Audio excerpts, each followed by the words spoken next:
Good evening, everyone. My name is Rira, and on behalf of Roman's Bookstore, I'd like to welcome you all to our virtual event with Jessica Kim, Pablo Cartaya, and Lilliam Rivera.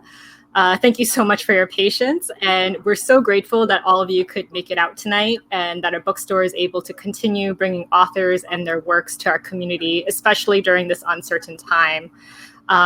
And we are going to continue doing virtual events. So our next virtual event is scheduled for tomorrow, June 11th at 6 p.m. with Amy Liu and Donna Hemmons. You can learn more about future events on our website's calendar as well as our social media. This evening's event will include a Q&A, and to submit a question, please use the Ask a Question function at the very bottom of the screen. If you see a question on the list you'd like for our speakers to answer, you can vote for it, and the question will make its way to the top of the list. And of course, we'll try to answer as many questions as time will allow. And also, if you're interested in purchasing any of the featured books tonight, you can click on the green button below. It says Purchase Books. It's directly below the viewer screen. And the link will take you to our website where you can complete your purchase. And we are also selling ebooks and audiobook versions of all of the featured books tonight. And I'll include the link in our chat. And with that out of the way, let me introduce our guest speakers for this evening. First up, Jessica Kim is the author of Stand Up Yumi Chung, a story about a Korean-American girl aspiring to be a comic and who is trying to find her way in the world. Jessica's book has received starred reviews from Kirkus, Booklist, and School Library Connection. And before she was an author, Jessica studied education at UC Berkeley and spent 10 years teaching 3rd, 4th, and 5th grades in public schools. Joining Jessica is Pablo Cartaya. Pablo is an award-winning author of the critically acclaimed middle grade novels, The Epic Fail of Arturo Zamora, and Marcus Vega Doesn't Speak Spanish. His most recent novel, Each Tiny Spark, was honored with the 2020 Schneider Family Book Award for its portrayal of the disability experience. And last but not least, Lilliam Rivera is an award-winning writer and author of the young adult novels Dealing in Dreams, The Education of Margot Sanchez, and the middle grade novel Goldie, Vance, The Hotel Whodunit, and the forthcoming YA novel Never Look Back. Her work has appeared in the Washington Post, the New York Times, and Elle, to name a few. And without further ado, I'm going to bring our authors onto the big screen and enjoy the talk, everyone. Thank you so much. Thank you. Hey. Thank you all for being patient. I'm sorry. Y'all were so sweet. Oh, we're experiencing technical. It was me. It was me. That's okay. It was, over there. But we're here, and it's good. Here we are. Here we are. Yes. How are you all doing? I'm hot. It's the heat wave in LA. Because Jessica, you're in San Diego, right? I'm in San Diego. It's warm here too, but not nearly as warm as LA. Lilliam, you're in Los Angeles. Yes. Yeah. Yes. And I'm in Miami. So how's the quarantining been for you guys? It's been great. No, it's been horrible. I hate it. Yeah. It's like I miss being outside.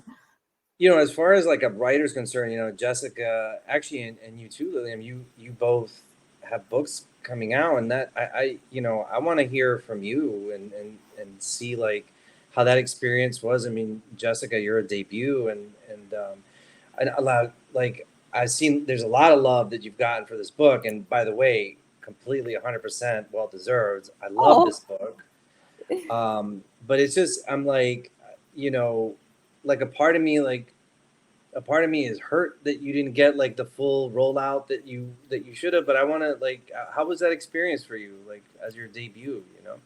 Oh well, actually, Lilliam's book and it came out on the same day, so we came out 3/17/20. So it was right at the beginning of when everyone started sheltering in. So I was ready to go on my tour. I got Friday. I was getting my hair done, and I was like, I saw you in Texas right before. Yeah, that was the last time we saw each other. Yeah, I saw Lilliam in Texas also. and I was so excited to go on tour, so excited to, try out my book and meet all the kids. But I was actually kind of nervous about the airports and everything. So we got pulled Saturday, and I was set to fly out on Sunday. So it was a real quick pivot. But that was like when all of a sudden my kids, got sent home with some iPads, and everyone was going crazy for toilet paper and trying to, what's up with the toilet paper thing? I don't get it. What's up with the toilet paper? Is this still happening? I feel like it's still happening. Like there's toilet paper now. Yeah. Oh, okay. Maybe it's just LA. Yeah. But you got a lot of love, like in the community, which was awesome, right? Like there was people are really awesome, and I feel like you just gotta take your hands off the wheel and say, like, I have no control, and this is all like much bigger than me, and it's not just me, it's everybody. We're all going through it. And so I mean, it was tough though. I mean, I kept saying, like, people are dying, like there's bigger things to worry about than my book. But then one day I was taking a shower and I just started crying.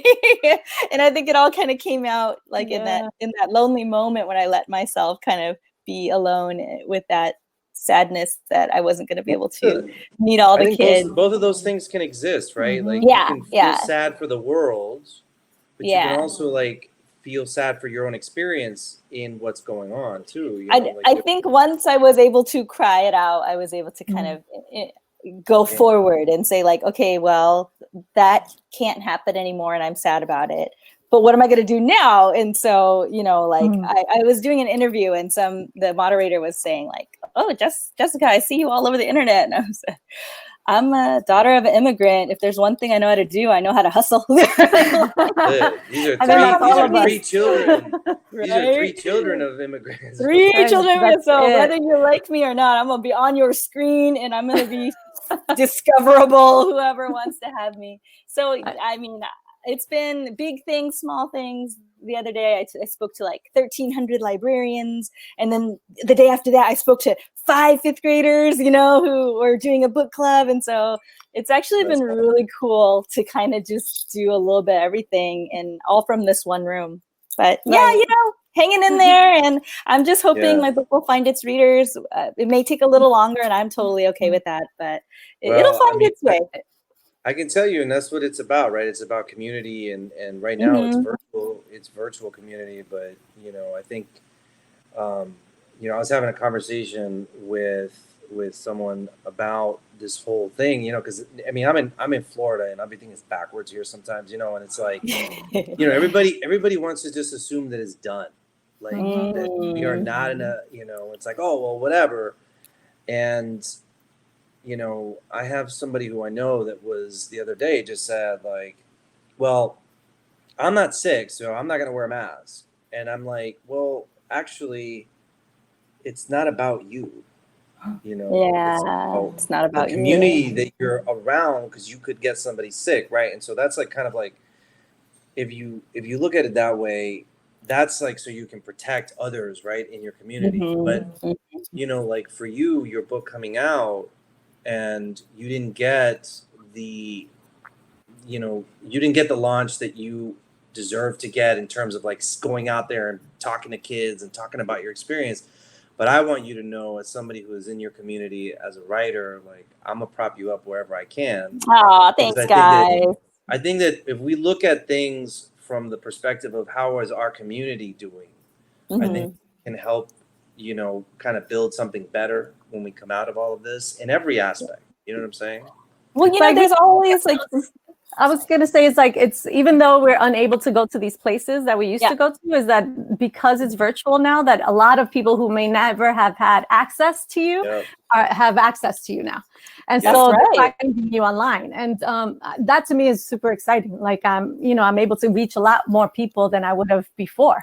I love going to visits, to school visits, and I miss that a lot. But it's really great for us to be able to do this. A lot of people who would never have the chance to be able to go to the North Texas Book Festival, to go to a big event in New York, can see me now online. And so there's always a silver lining. What's up with Goldie? Tell me about Goldie. What's up? Goldie. Well, Goldie is, she's based off of a comic books by Hope Larson and Brittany Williams. And what I love about, they asked me to write it. This is their first middle grade, like contained adventure. And she just wants to be a detective. And she lives in St. Pascal, Florida, which doesn't exist. and she lives in a hotel at the St. Paul Resort Hotel, the Cross Palms Resort Hotel, and she just wants to be a detective. So it's a mystery, and it's really fun. And she's great. She's biracial and gay, and I love that they have like these comic book inserts in there, which are really great. They were done by Elle Power. It's a really fun book, and it was just great for me to be able to just write a middle grade book that's not heavy themes like YA, It was just an adventure. Yeah, that's cool. And then you got so you're like on the retelling kick, because you got. I'm in the what? You're on the retelling kick, right? Because there's now coming up next. You got this Orpheus and Eurydice retelling coming up too. Yeah, that's my young adult book that comes out in September, and it's a retelling of the Greek myth Orpheus and Eurydice set in the Bronx, and I love it so much. Lilliam has the best timing because the novel, the musical on Broadway, Hadestown, is based on this, and we had a conversation about this like 6 months before Hadestown came out, and she's like, "Yo, I'm gonna write this story about Orpheus and Eurydice." I'm like, "Oh, I love that myth," And then like a couple of months later, then Hadestown comes up. Awesome. I mean, which is based on that. So it's really, and then it won all the Tonys last year. I know. I was lucky I got to see it before it won all the Tonys, I should say, because I was just like, and I just want to say my book is better. Yes. Well, I wouldn't know because you didn't send me no copies. Oh, sorry. I bought Jessica's book. Oh, you did? They didn't give you one? I did. They didn't give you one. But Pablo and I are editor siblings, so we have the same editor. Yeah. We're book siblings. Yeah. Well, not book. Yeah, I guess. Yes, something editor siblings. I guess we have the same. So, I have a question, Jessica. So, do you feel like now you have to do stand up all the time? Like you got to be funny all the time? People ask me that like almost every interview, and I really need to come up with a better answer. No. The short answer is no.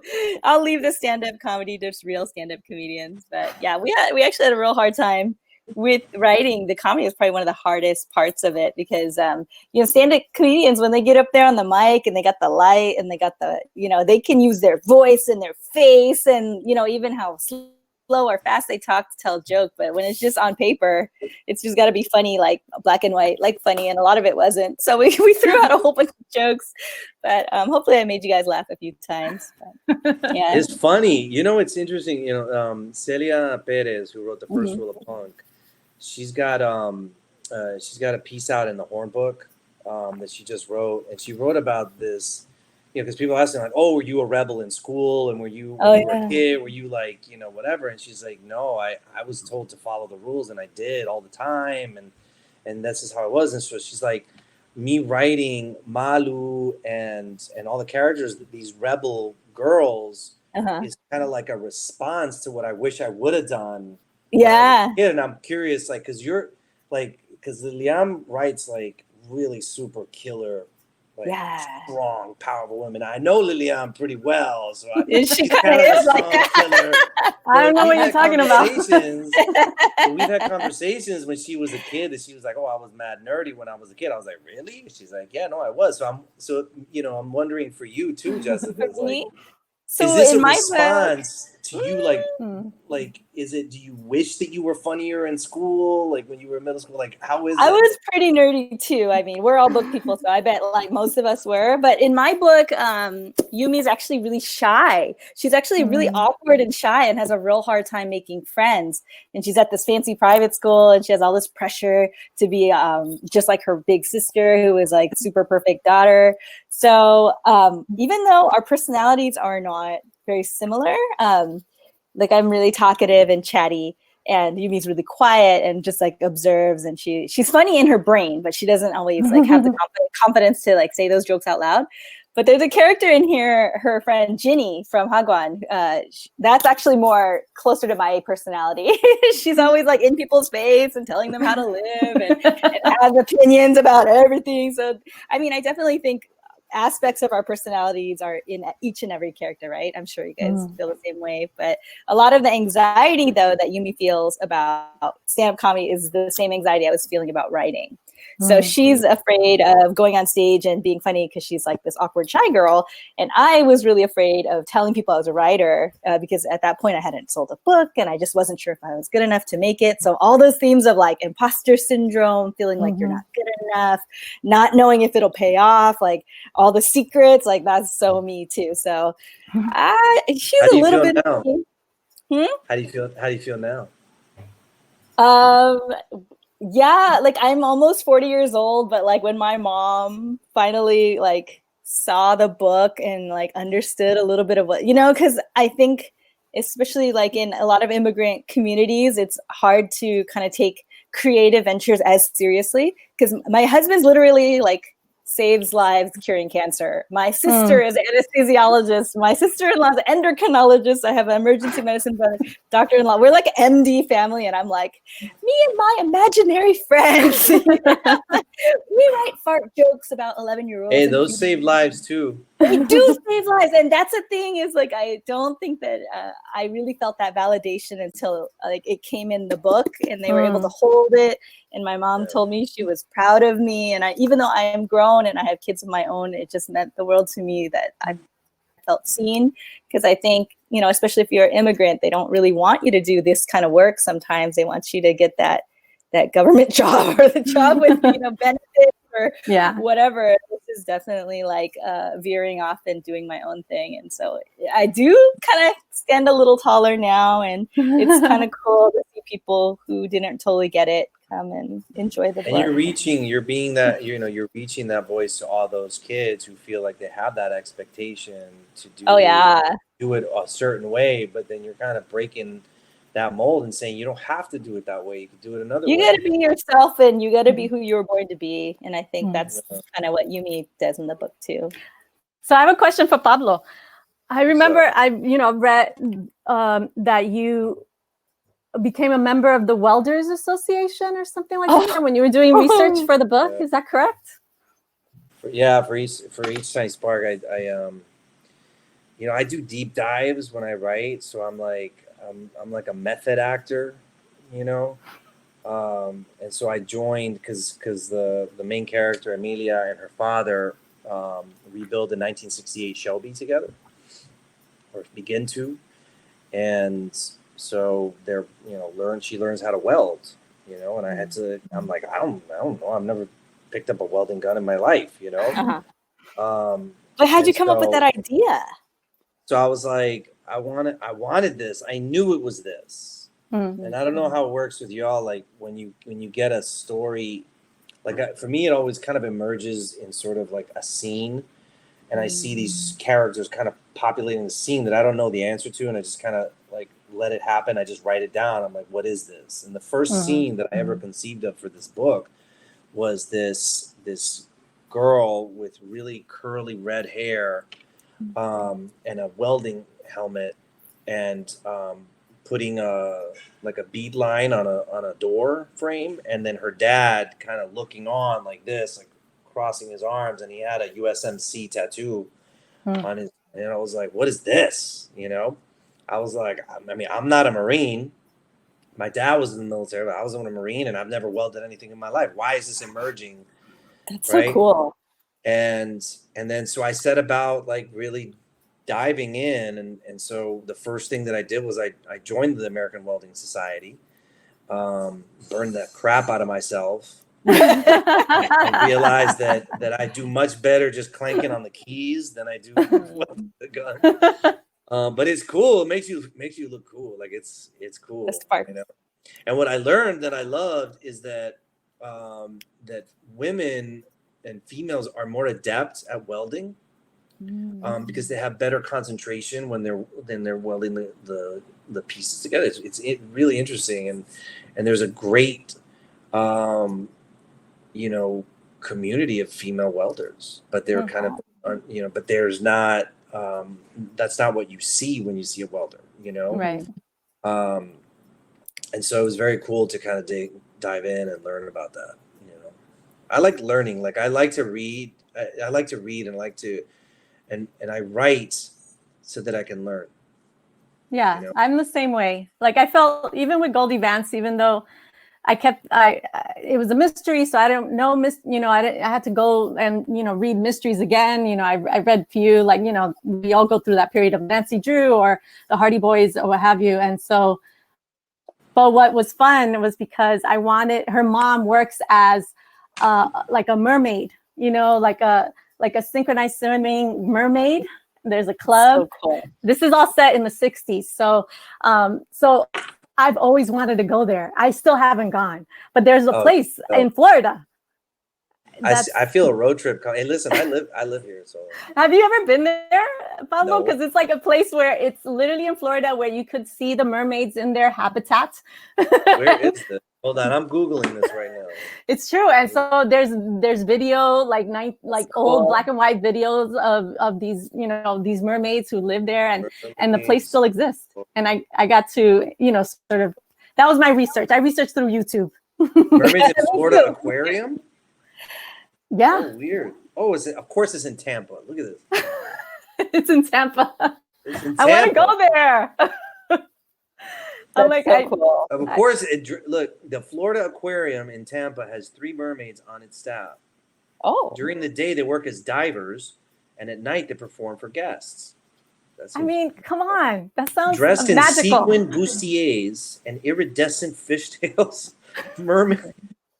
Mermaids Erin, Lauren, and Katie swim, wave, and frolic as aquarium guests gawk and take pictures through the glass. Oh, that's cool. I love it. I don't know about gawking. I don't like that gawk. Yeah, I mean, that's a weird verb. Yeah. Oh no, we lost Jessica. Where did she go? Oh, you're here. She's here. Oh, I don't see her on my screen, but maybe that's my computer. Yeah, she's still on screen. Okay, never you mind. See me? Yes. You see me? Yes, everyone is on screen. Sorry, that's my panic.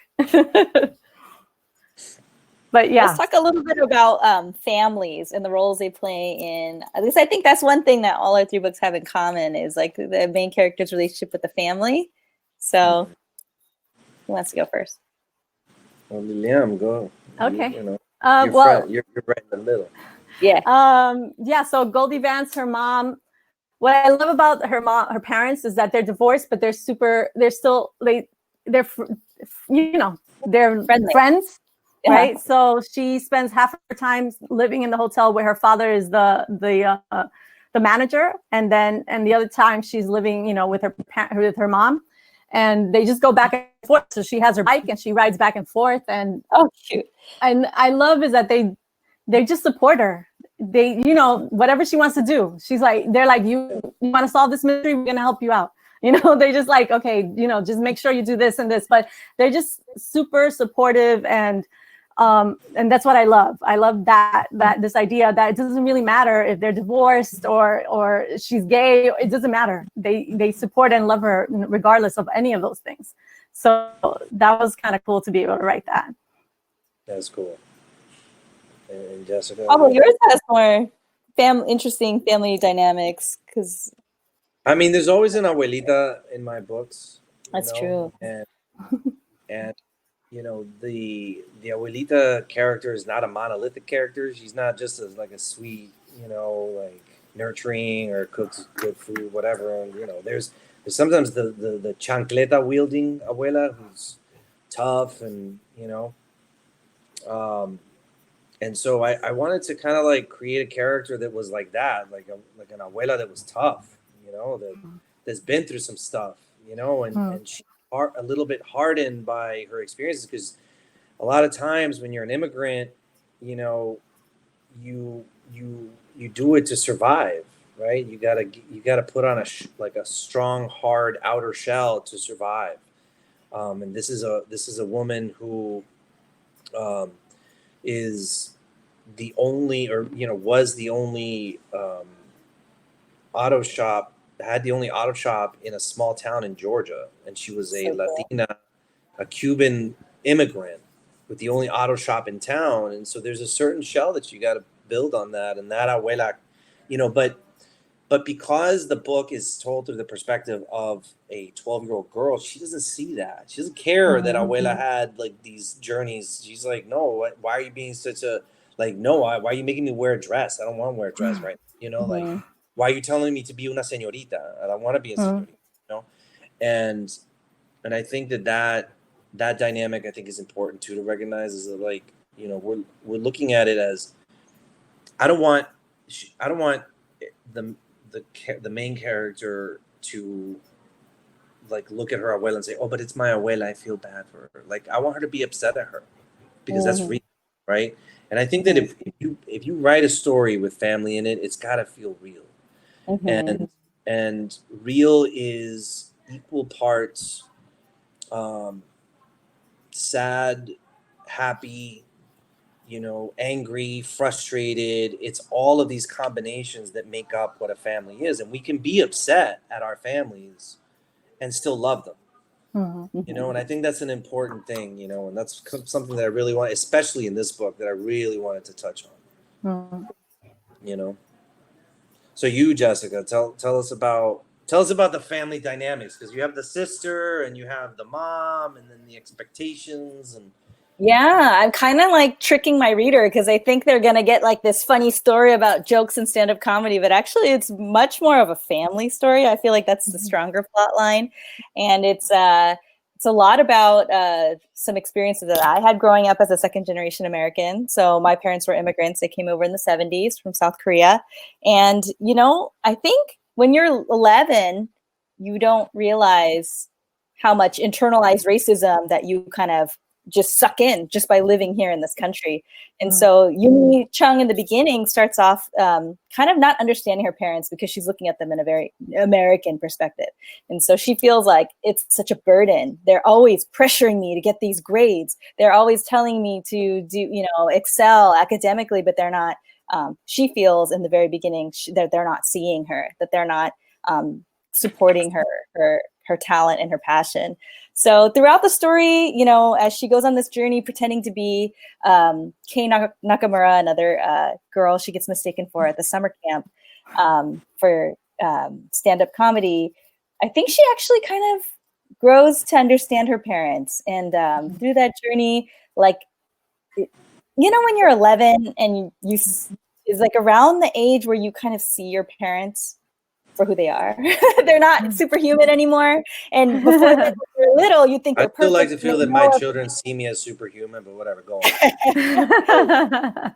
But right around that time, when you go to middle school, you're like, oh, they don't really know what they're doing. Or sometimes they're wrong. Or sometimes they do things that make you uncomfortable or unsure. And I think Yumi definitely has that moment with her parents when their business is failing. So this is all taking place in Koreatown, Los Angeles, where I used to live.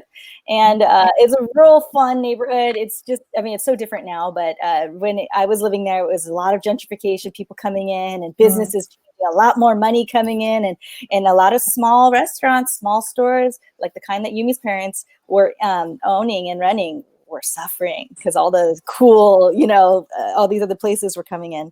And so they're trying to save their restaurant. They're trying to hang on.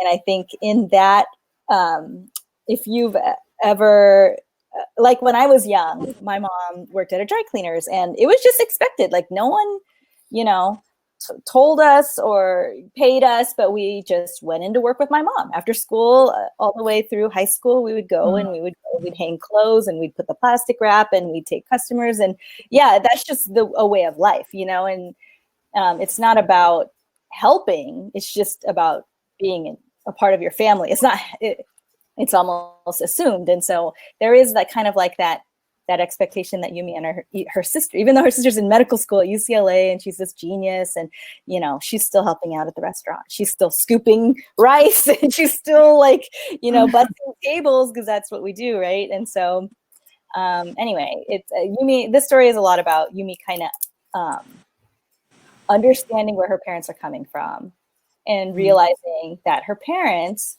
are not just being strict to be strict, but they're informed by their lived experiences, them coming to this country and facing things that she can't even dream of. She's still 11. She thinks the world is fair, and she thinks she can just be a comedian and people be ready for this little Asian girl to be a comedian. And they know, that it's about to be a lot harder than you think. And they're trying to steer her into a place where she can be a little more secure. And I think what I really wanted to do, I didn't want to write this American book where Yumi gets, wish fulfillment. She gets to go to the school she wants. Her parents are like, we were wrong, and you were wrong.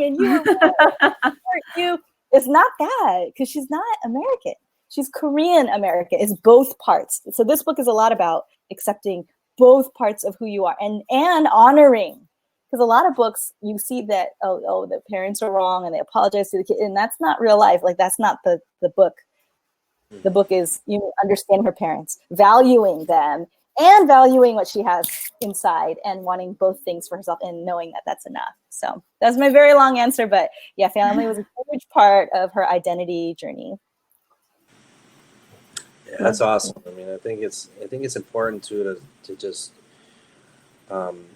write the stories that are just about the varied experiences that we have and the varied connections that we have to our particular family, where it's not just like, this is the happy ending that I'm writing, or this is the picture perfect little situation that I'm writing. It's that they feel, they're real experiences, real stories,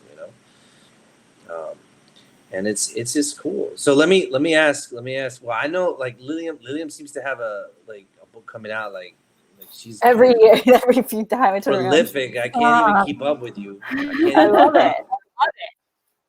So like, what's next? What's next for you all? Like, what's going on? Like, let's talk about it. Well, I just have my book coming out in September. We'll see how that goes. I'm excited. I love that book. So, and it's Never Look Back. It comes out September 1st, and super excited about that. And then Goldie Vance has another book that comes out, but that's in next year. And it's so I got to write that, and I'm excited because I did have a lot of fun writing Goldie Vance. So I love that I get to do it again. And so I get to do another middle grade, and that'll come out next year. Awesome. I'm kind of bummed that the middle grade space is like this is like your debut middle grade. That's right. I know. I mean, you out and about. Hanging out with the middle grade people. We're a lot of fun. We're a lot of fun. We get down. Yeah. I mean, the cool thing is that this isn't the first time, I got the taste of middle grade. So now I want to continue writing them. So it's a nice balance from young adult and middle grade. I love trying to explore those two worlds. So, yeah. What about you, Pablo? Yeah. What's coming up? What are you writing? Well, I've got two books that I'm finishing right now. I'm jumping to a different realm. Not writing contemporary realistic fiction. I'm doing two different other things. And then I'm writing an adult novel. So, whoa! What? Yeah. So I've got two. These two are middle grade, and they're like in the fantasy, magic, fantasy, and then one is like dystopian middle grade kind of thing. And so I'm having a lot of fun with that. Wow. And then I'm gonna get old for a little while and write an adult book. I'm writing an adult book. Jumped ahead. Just right into the adult. Don't bother with YA. You know what? I hated high school so much. Me too. So that I'm just like I can't be there yet. Yeah. It's like YA is like, I can't relive that right now. I like middle school. Most people feel that about middle grade. I love middle grade because it's like it's so raw and real, and it's just like, dude, I love those kids, man. They're so authentic, and they call you on your BS, You know, you can't be fake with them. You know, I'm like a little scared of high school. You know, You should be. You should be. I feel like I feel like I write a YA book, and I'm gonna feel like, are they gonna invite me to the lunch table? Or, you know, just write a nerdy YA. It's okay. There's room for us. I want to be friends with the YA. That's why I'm friends with Lillian, because she's. That's true. You bridge both gaps. Yeah. You know, I was like, nah, I'm with her. I'm with Lillian. I guess we won't be sitting with the cool kids then.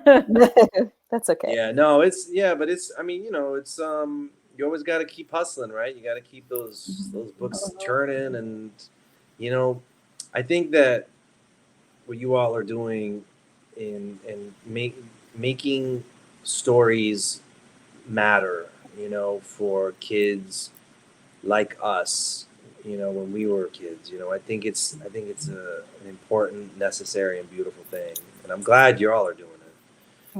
You know, and I want you to keep doing it. I love seeing you all on like getting all that love and getting all those, you know, like, and saying like you're writing a new one, and then Lillian 47th book that she's coming out with.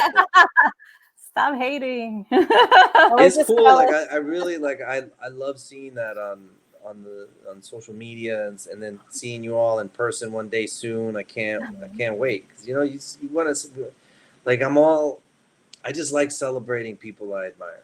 You know, Oh, remember that we met for That's your book at Romans, at Romans. Oh, we How did. many years That's ago? right. That was like 2 years ago when Marcus came out. That's when we met. Right. We came to your event. Mm-hmm. That's right. And we went out, and yeah, it was fun because you were all like, "Oh my God, I got this book coming." I'm like, "Oh, cool." That's right. I had no idea what was ahead. Here we are. Who knew? So Jessica, did you tell us what you were working on next? Oh, no. So I'm writing it right now, so I can't give away too much because it could easily change. But I know that it's going to be funny. It's going to be middle grade. A lot of kids have been asking, is it a sequel? And it's not. I feel like Yumi's story really ended with Stand Up Yumi Chung, so there wasn't a whole lot of room. So I'm going to let that story end, but I am going to kind of keep it in that same universe. So you might recognize a few characters, and, you know, they won't be like the main characters, but it'll be definitely a Korean American main character. It's going to be funny. It's going to be fast paced, but this time, instead of it being like a real family story, it's going to be a friendship story. Oh, I love those. So, I know it's gonna be a breakup, a friendship, best friend breakup story. That's like the hardest breakups ever. Are the friendship breakups? It's the hardest when you're 12, right? That's like it's gonna be a little bit about like codependency, toxic relationship, kind of like, you know, I feel like the world is so full of like best friends forever, Woody and Buzz Lightyear, and it's like, yay, you know, and you think that the friend you make, you know, in 7th grade is going to be your best friend forever, but you change so much, and especially during, you know, middle school, there's so many different things that you want to explore, and sometimes those friendships, you know, you grow out of them. And I think this story is a lot about giving permission to let go, and it's about going on your own journey, and these girls are not ready to do that yet, and so I'm gonna have to. That's great. I love that. Yeah, it'll be about, you know, there's some K-pop in there. It's a girl jocks, some softball players. It's nice. Twins that are always getting in trouble and pranking each other. So it'll be fun. I hope. So should we answer these questions, or are there questions popping up? Yes, we have. There's questions. Yeah. All right. Where? There's a ask a question tab at the bottom. Yeah. How do we do this? Okay. Oh. I'm just looking now. Who's going to read first? What was the first? Wait, what was the first book you read that made you feel like you were represented? Oh. I think for me, maybe the first book that I read was Esmeralda Santiago's book. And why am I blanking out on her title? When I was Puerto Rican.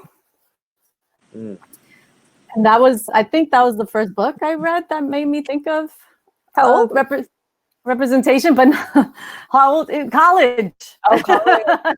Like the saddest part. It's like, there were people like Nicolas Amor who was writing as well, but I think that was the first time that I read like about Puerto Rico and being young in Puerto Rico during that time. So it made me think of my family and my parents and what their upbringing was like.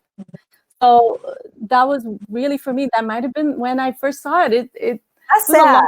Yeah, it was. It's the same. I mean, I had the same kind of experience. You don't realize that you are not represented when you don't. When it's not around you. You're just like, oh, this is what you.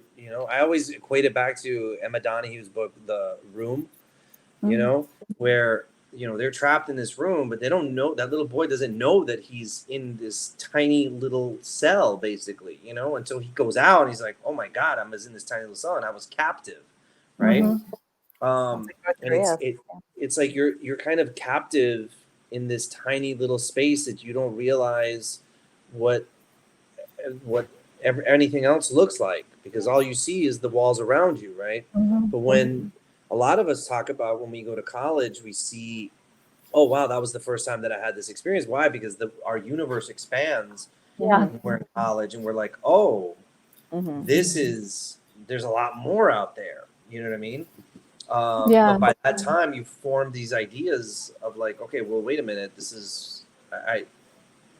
so all the stuff that I liked when I was a kid, that actually never represented me, but does that mean I don't like it anymore? Like, what, so you kind of struggle with these ideas, and for me, that was the same thing. Like, Laura Esquivel for me is like undid me. I was like, and then Isabel Allende, when, these are like these masters of magical realism that I fell in love with, Garcia Marquez, Carlos Fuentes, and they're not. None of those people are Cuban, but there was just something about the lyricism of the language that reminded me of my own language, of my own sort of connection to Spanish and abuelitas and families and all that. So that's kind of how that was my connection to it. Was really through through magical realism. For me, we used to like sit around and talk about, ooh, which Babysitters Club would you be? And I was like automatically assigned Claudia, and I was like, she's Japanese, like it's not the same. And I'm not even artsy, and like I don't have junk food hidden in my room. It was just like the only choice because it was the closest, and it wasn't even that close. And so I remember, I guess, reluctantly went with Claudia as my Babysitters Club choice, but there wasn't, I think I wonder sometimes if I'm a real writer, because I wasn't really a heavy reader as a kid. I mean, I definitely did my Sweet Valley, High, and my Babysitters Club, like more of the like junky stuff. I wasn't like that kid, who read everything under the sun. And I think it was probably because it wasn't something I connected to. I think I do remember reading Maxine Huntington's Woman Warrior. Oh gosh, I must have been a senior in high school, and that's not even Korean, that's Chinese, and it was the only thing interesting to me. I did read some Amy Tan and stuff, but even that was a bit of a reach, but I did take a bunch of classes in college as well, and found, but even those voices didn't really represent. Those are like literary fiction, fancy stuff. Like I just wanted to read like, normal kids going to steal identities during summer camp. Like I just wanted those stories with someone like me, but not a nerd or not like a martial arts person. Yeah, so I'm still looking, maybe. Yeah. Well, this is a good question here. There's two good ones here. What are some clubs or after school activities you participated back in middle school? Oh, I'm so curious. Tell me. What'd you guys do? I did ballet folklorico. What is it? So it was like flamenco dancing. Yeah, ballet folklorico, claro. Yes. Yeah. And ballet. So it was flamenco, like a flamenco dancer with the castanets, and Nice. You weren't a real nerd then. You were kind of cool. I want pictures. I want pictures well, of that. yeah, I'll post those on my Instagram for sure. What were you? Were you you were a jock, weren't you? Musical theater jock. Yeah, I played basketball and soccer and baseball. Wow. And then followed a girl to the theater and joined and did a play called The Diviners because I had a crush on this girl in 8th grade and I got cast and not as a lead though because it's in a Glee, but no, I got cast as like a secondary character, but then all of a sudden, like I literally fell in love with the theater. Wow, that's and cool. did theater and sports pretty much, you know. But everybody always talks about because you were a jock, you play sports, whatever, and like, you know, I did, but inside I was inside I just wanted to be heard. You were like, I was a poet. I know. I want to sing and dance. Well, you know, because the thing is like, and you all know, like when, like, so I love the theater, and but I played ball, you know, and so like, and I would play ball in New York, and like, I'm not gonna tell my boys that I'm like, oh yeah, I love the theater, you know, so I was kind of like quietly going. Yeah, well, no, I wasn't quietly going. I was just kind of like, you know, like they'll, you know, like, yo, Pete, you going to practice? I was like, nah, I got rehearsal. And they look at me like, I'm like, nah, but I don't really like it. I just got cast, so I got to do it. Yeah, got it.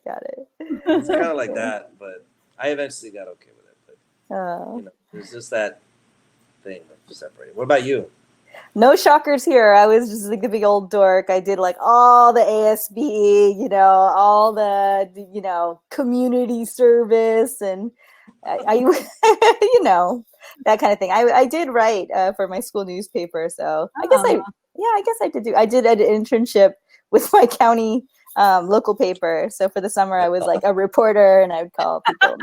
My name is Jessica Kim, and they didn't know I was like a picture of that 15. Too. That I have it on my Instagram, and everyone totally trolled me because I look exactly the same as I do now. As when I was 16 years old. Oh my God. Wow. I know I'm a vampire. Exactly the same. But anyway, yeah, I was really involved. I did like a lot of like clubs, and I did mock trial. It was really fun. Just kind of, I really encourage kids to try this, try that.